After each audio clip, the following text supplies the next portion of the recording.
네, 오늘은 2016년을 마무리하면서 이번 주에 진행된 다양한 우수 과학기술인 시상식을 중심으로 어떤 행사들이 있었는지 알아보겠습니다. 네, 한양대학교 과학기술정책대학원 김상선 교수와 함께하겠습니다. 어서 오십시오. 안녕하세요.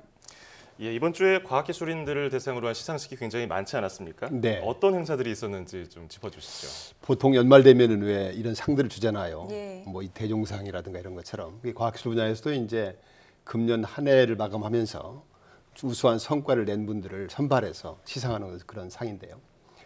이번 주에 그런 시상식들이 많이 있었습니다. 예. 하나가 이제 각 분야에서 우수한 성과를 낸 그 종합 시상식이 있었고요. 예.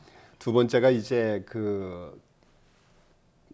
어떤 것들이 있었죠. 제가 우수 과학자 통합 시상식이 있었고, 비종도 있었고요. 국가 R&D에 대한 어떤 성과 유공 포상 수여식이 있었고, 예. 세 번째가 이제 과학기술 전문 사관 후보생 선발 증서가 수여식이 있었고, 또 마지막으로 이제 미래 과학 인재와의 대화 행사 이런 것들이 있었습니다. 네. 네, 정말 많은 행사가 있었어요. 네. 먼저 2016년 우수과학자 포상 통합 시상식이 열렸는데 이거는 네. 어떤 행사인지 좀 설명해 주실까요? 지난 화요일 날 오후에 있었는데요. 예. 이 통합 시상식은 한국과학상, 한국공학상, 그리고 올해의 여성과학기술자상, 또 젊은 과학자상 이런 수상자를 선정해서 시상하는 그런 상입니다. 하나같이 굉장히 중요한 상들이에요. 예. 그래서 먼저 이제 한국과학상 같은 경우는 과학 분야, 그러니까 수학, 물리학, 화학, 생물학 이런 자연과학 분야에서 주요 원리를 규명해서 세계 수준의 어떤 탁월한 연구 업적을 내신 분들을 선정해서 매년 두 사람을 선발해서 시상을 하거든요. 그래서 그 선정된 사람한테는 대통령 상장하고 포상금 3천만 원을 지급하게 됩니다. 금년에는 서울대학교 박재근 교수하고 한국과학기술원의 임대식 교수가 선정이 되었습니다. 그 내용은 너무 복잡하기 때문에 제가 설명을 일일이 안 드리겠습니다만. 예. 두 번째 이제 한국공학상은 앞에 이제 과학상이 자연과학 분야였다면은 이 공학상은 공학 분야에서 세계 정상 수준의 연구 성과를 이룩한 과학기술자에게 주는 상입니다. 수상자에게는 역시 대통령 상장하고 포상금 3천만 원을 지급되는데요. 금년도 수상자는 그 카이스트의 문건우 교수님하고 금년에 한 분이 선정됐어요. 원래 두 분 이내인데 이렇게 돼 있고요. 세 번째가 이제 젊은 과학자상인데요. 젊은 과학자상은 연구 실적이 뛰어나고 발전 잠재력이 우수한 40세 미만, 젊은 과학자니까요. 40세 미만 젊은 과학자를 매년 4명을 선발해서 대통령 상장과 함께 포상금 5천만 원을 지급하게 됩니다. 특별할 점은 이 젊은 과학자상은 짝수년도에는 자연과학 분야를 주고요. 또 홀수년도에는 공학 분야를 줍니다. 예. 금년도가 짝수년도이기 때문에 금년도에는 그 자연과학 분야에서 4분을 선정했는데요. 고등과학원의 그 오승진 연구교수님, 또 고등과학원의 이성재 교수님, 또 포항공과대학교의 박문정 교수님, 연세대학교의 고재원 교수님 이 4분이 선정이 되었습니다. 마지막으로 이제 올해 여성과학기술자상은요. 우수한 연구 성과를 낸 분 중에서 여성과학기술자를 대상으로 하는 상입니다. 그래서 우수한 여성과학기술 인력의 과학기술계 진출을 유도하기 위해서 2001년부터 이제 이 상을 만들어서 시상을 하고 있는데요. 금년도 이제 수상자에게는 미래부 장관 상장하고 포상금 1천만 원을 지급을 합니다. 이게 수상자는 이제 의학 분야, 공학 분야, 지능 분야 이 3가지로 구분을 하는데 각각 한 명씩 선정을 합니다. 그래서 금년도에는 이제 의학 분야에서는 국립암센터 김정선 교수님, 또 공학 분야에서는 서울시립대학교 최진희 교수님, 또 지능 분야에서는 이화여대학교 이양숙 교수님이 선정이 되었습니다. 네. 예.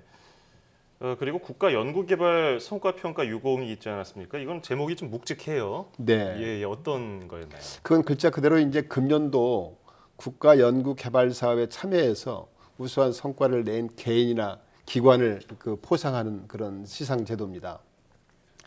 그래서 금년도에는 특별히 이제 그 개인 분야에 대해서는 97명이 선정이 돼서 그분들에게는 이제 훈포장이라든가 대통령 표창이라든가 국무총리 표창 또 장관 표창 이런 것들을 드리게 되고요. 기관 표창에 있어서는 이제 금년에 3개 기관이 선정이 됐는데 한국원자력연구원 얼마 전에 왜 그 100억 원 이상 기술료를 대박낸 그런 사례가 있는 연구소입니다. 그러니까 한국원자력연구원이 이제 대통령 표창을 받게 되었고요. 기관 표창으로. 또 국무총리 표창을 받은 기관은 국가과학기술인력개발원 또 한국과학기술원 이렇게 2개 기관이 이제 국무총리 표창을 받아서 총 3개 기관이 이번에 그 표창을 받게 되었습니다. 네. 자, 그런가 하면 지난 월요일에 개최된 과학기술전문사관 후보생 선발 및 합격증 수여식 행사가 열렸어요. 네. 좀 다소 이름이 좀 이상하죠? 네, 생소한 네. 행사인데 네. 과학기술전문사관 후보생이 뭔가요?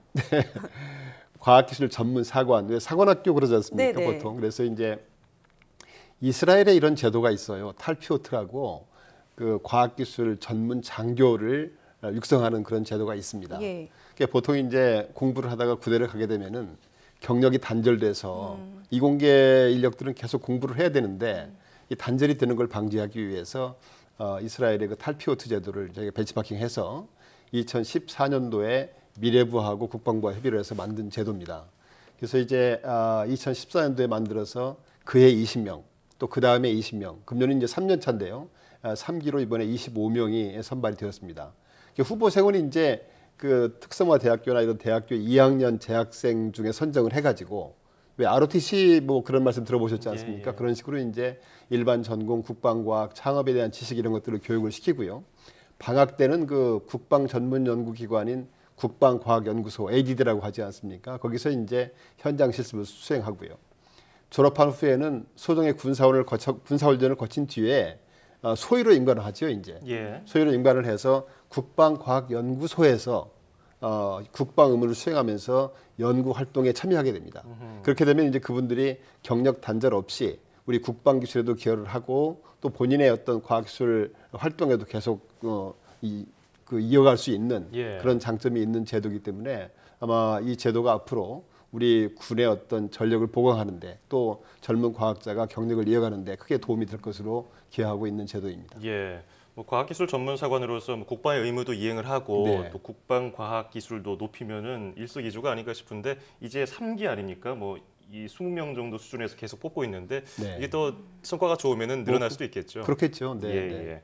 자, 끝으로 미래 과학 인재와의 대화 이것도 정말 중요할 것 같거든요. 이거 네. 어떤 성격의 대회였습니까? 그러니까 앞에 이제 말씀드렸던 3가지 행사가 주로 이제 기존의 현장에 나와서 활동하는 과학자라면은 예. 이건 그야말로 미래 과학 인재와의 대화, 미래 과학 인재를 위한 행사입니다.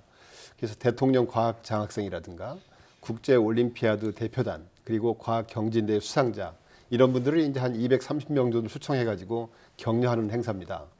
참고로 아시다시피 이제 대통령 과학 장학생은 수학이나 과학 분야에서 탁월한 잠재력을 갖는 학생을 선발해서 그 학생들에게 등록금과 장학생 전액을 지원하는 그런 제도입니다. 금년도에는 이제 국내 137명, 해외 12명에서 149명이 지금 선발되어서 지원받고 있고요. 예. 또 이제 그 국제 올림피아드 같은 경우는 대학생을 제외한 20세 미만의 학생들이 과학 분야에서 창의적인 능력을 겨루는 국제적인 대회지 않습니까? 예. 국제 올림피아드가. 그래서 이제 그 국제 올림피아드는 각 분야별로 있는데 저희가 참가 성적이 이제 수학 분야에서 금년에 2위를 했고요. 또 물리 분야에서 1위, 화학 분야에서 2위, 생물학 분야에서 9위, 뭐 정보 4위, 천문 4위, 뭐 지구과학 3위 이렇게 해서 세계적으로 굉장히 우수한 성적을 거두었어요. 그러네요. 국제 올림피아드에서. 예. 우리 청소년들이 참 우수하다는 걸 입증하는 건데요.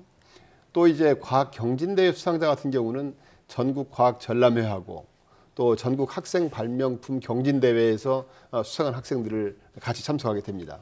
그래서 이번 행사에는 이제 이들 아까 그 대통령 장학생이라든가 이 학생에게는 이제 장학 증서하고 메달을 수여를 하고요. 예.